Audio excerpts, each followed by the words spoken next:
Alright guys, so let's dive into chapter 1 of Case for a Creator. It's titled Piecing Together the Puzzle, and it has this funny picture of an elephant on top of a roof and these kids trying to figure out how the elephant got up there. So you've decided to assemble the whole puzzle for yourself. Who's right? Science or God? School or church? Both? Neither. Beginning the search. Get ready to do some detective work. You'll look for clues about how the world got here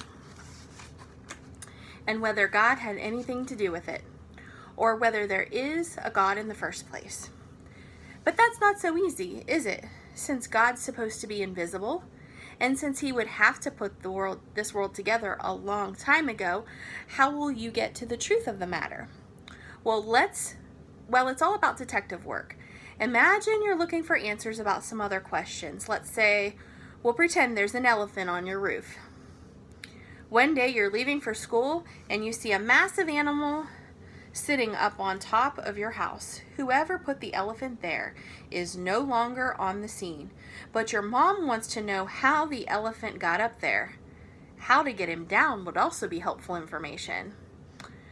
Where would you begin your investigation? First, you might look for physical evidence. Are there footprints on the grass? A ramp or a ladder? Any cranes or elephant moving equipment? You might take a walk around the house and look closely for any changes.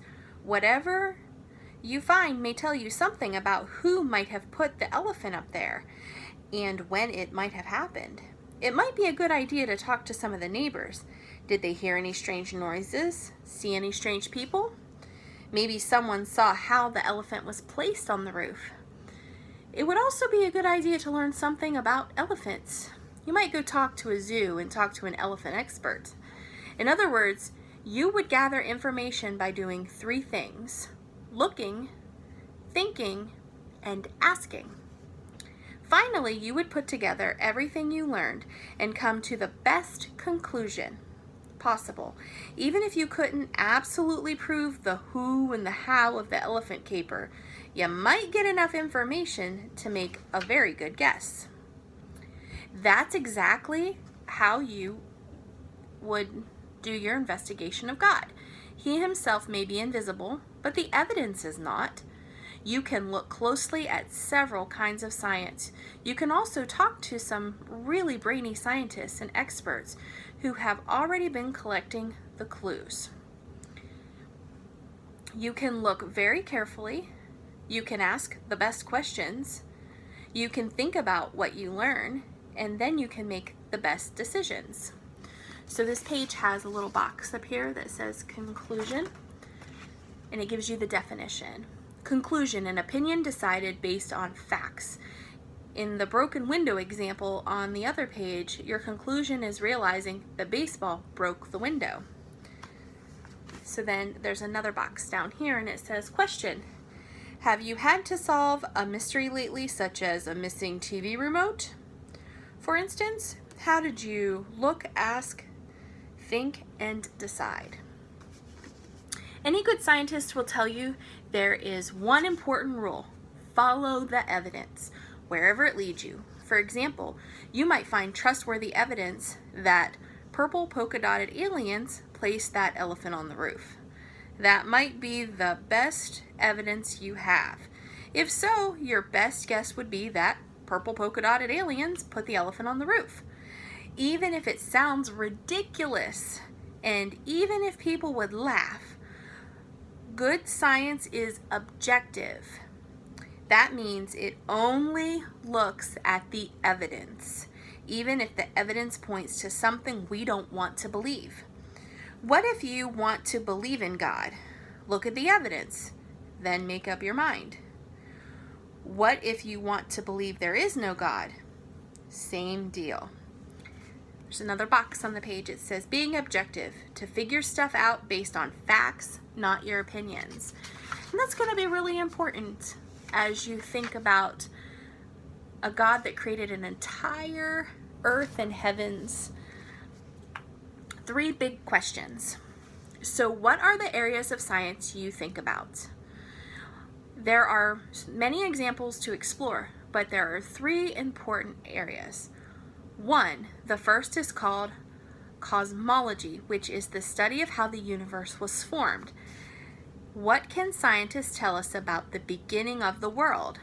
And what can we conclude about whether God was involved or whether the universe came to be in some other way? Two, the next areas are physics and astronomy. Physics tell us how things work in the world work.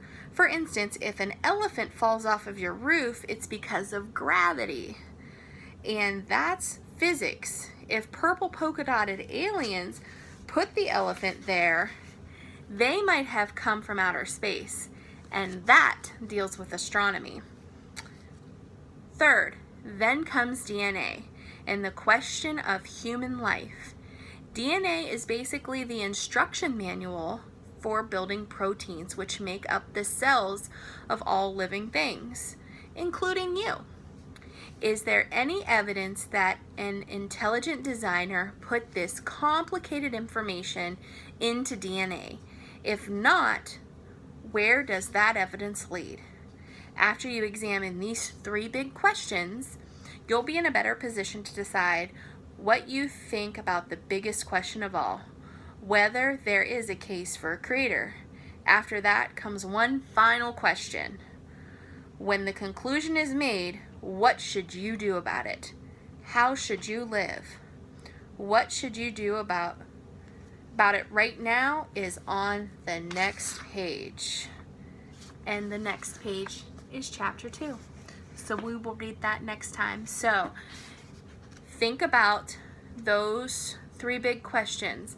Cosmology and the study of the universe and how it was formed. Physics and astronomy. And DNA, the instruction manual or blueprint, if you will, for all living things, including plants. So those are some big questions to ponder. There is another little side note on this page by the three questions. It says your body is made up of cells. Cells are teeny tiny things. You can't see them without a microscope. Made up of even tinier things called proteins. Imagine a snowflake. Millions and millions of snowflakes are packed together. Make just one snowman, just like millions and millions of cells are packed together to make you. So in the devotion that we read a couple of weeks ago, we learned that those proteins, when they're put together, make cells. And the chance of those existing without a creator are 1 in 2 decillion. So keep that in mind as we continue to read Case for a Creator.